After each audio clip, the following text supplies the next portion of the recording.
Congressman Brad Sherman, who's with us, who's done important work on the terrorism subcommittee of foreign affairs. This has been part of his focus. He's with us here today, and a good friend and colleague. I'd like to welcome Congressman Brad Sherman.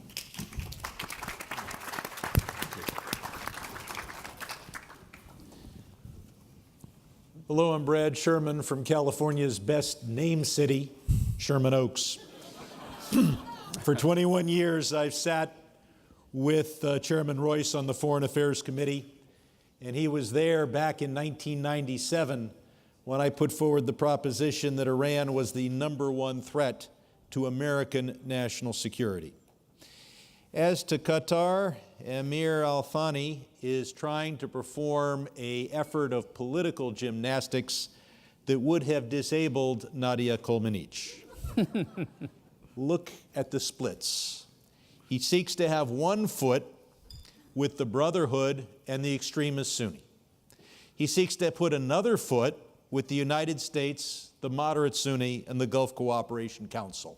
And while these legs are separated beyond human capacity, he's trying to do it all while kissing Ayatollah Khamenei. That is a disabling act of political gymnastics. He may believe that we are obligated to protect his regime because he hosts an American political base.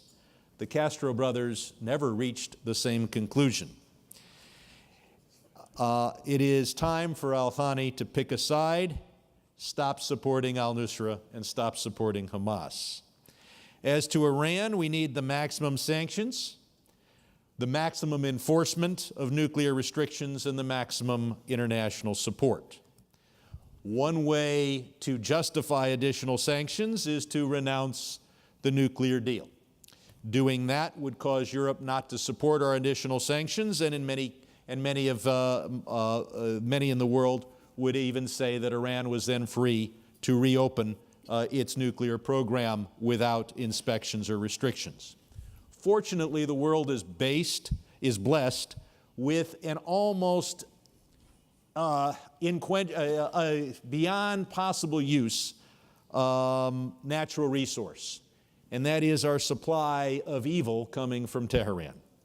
We can impose the maximum sanctions without even mentioning the Iran deal, and then we will have European support as we point to almost 500,000 dead Syrian civilians, a direct responsibility of Tehran, as we point to the terrorism around the world, as we point to how they treat their own people and the execution of those in the LGBT community. There is no shortage of reason to impose sanctions on Iran, and if we do enough, they will come begging to us to have negotiations on all the pending issues, including the inadequacies of the nuclear deal. Thank you.